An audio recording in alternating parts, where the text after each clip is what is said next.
हाँ जी, स्वागत है आपका एक बार फिर से क्लास 10th की very interesting poem a tiger in the zoo. Tiger in the zoo ये लिखी हुई है लेस्ली नॉरिस और ये पोम नंबर 3 है। Okay, A tiger in the जू, चिड़ियाघर के अंदर बाघ। अब यहाँ इस कविता में, इस पोम में एक बाघ की, एक टाइगर की दशा बताई गई है कि कहाँ पर है, वो जू में है।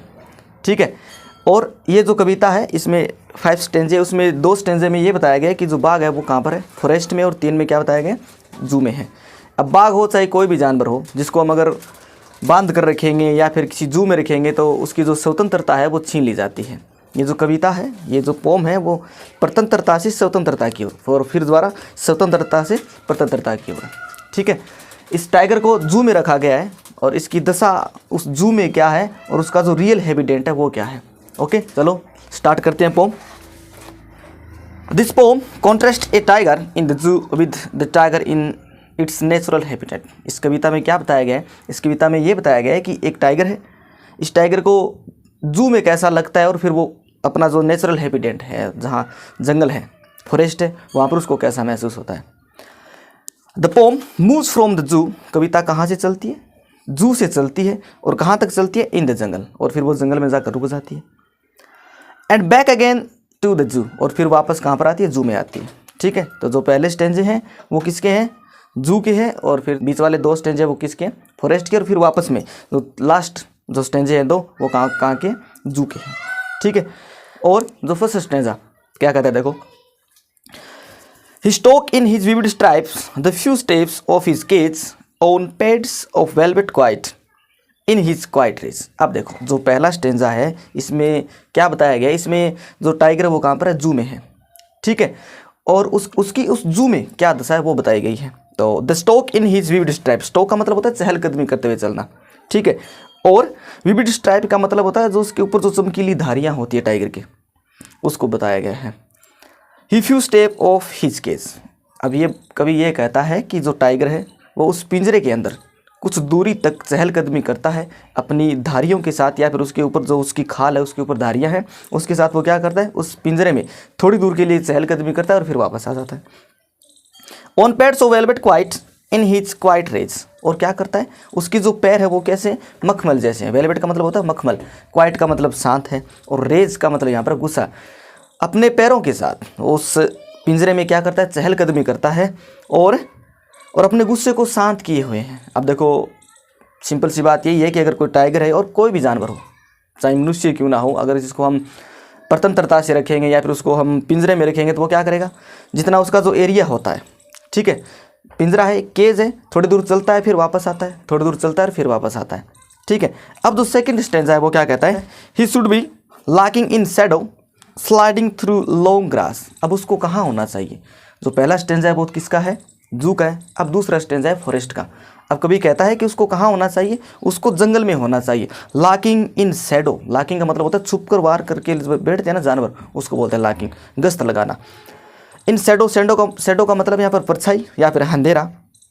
स्लाइडिंग थ्रू लॉन्ग ग्रास, और जो लंबी लंबी घास उसमें स्लाइडिंग करते हुए, जैसे जो जंगली जानवर होते हैं, जो शिकारी जानवर होते हैं, वो चलते हैं ना ऐसे छुप कर किसी जानवर को देखते हुए।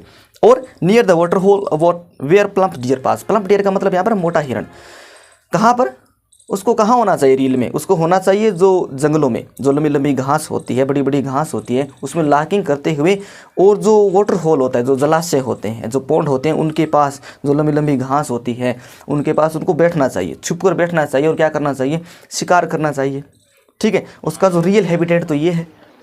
ठीक है, और अब हम ये सोचते हैं कि कभी तो ये कहता है कि शिकार करो उसको, शिकार करो टाइगर को, ये तो बोल रहे शिकार करो, लेकिन देखो ये सारी की सारी क्या है, कि ये सारी की सारी एक चैन है, फीड चैन है, इसके थ्रू हमें गुजरना होता है कि हाँ, जब ये जितने भी सारे जो शिकारी जानवर हैं वो दूसरे जानवरों को खाएंगे तभी तो ये सर्कल चलेगा। तो इसका रियल हैबिटेट क्या है टाइगर का, कि वो एक जलाशय के पास, फॉरेस्ट में बड़ी बड़ी घास है, एक जलाशय है, एक पॉन्ड है, उसके पास बैठेगा, छुप कर बैठेगा और कुछ घंटों गश्त लगाए बैठा रहेगा।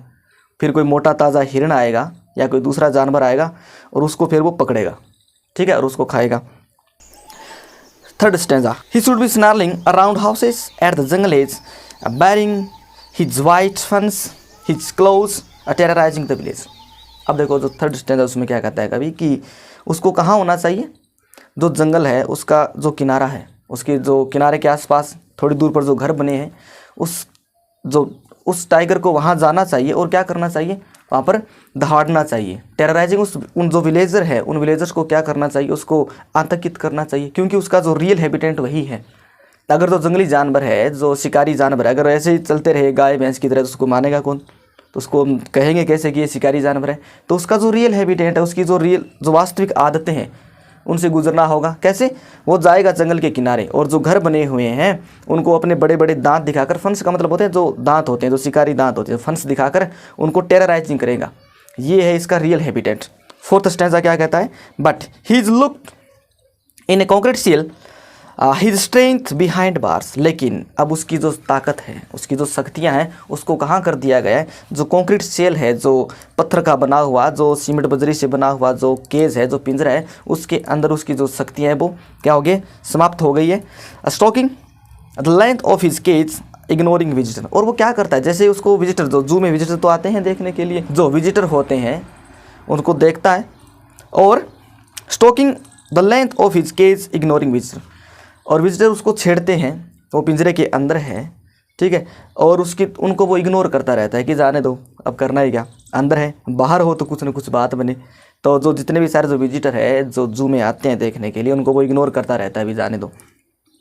और he hears the last voice at night the patrolling cars. Patrolling cars क्या होती है, जो चिड़ियाघर को संभालने वाले जो लोग होते हैं, जो गश्त लगाने वाले जो लोग होते हैं, उनको बताया गया।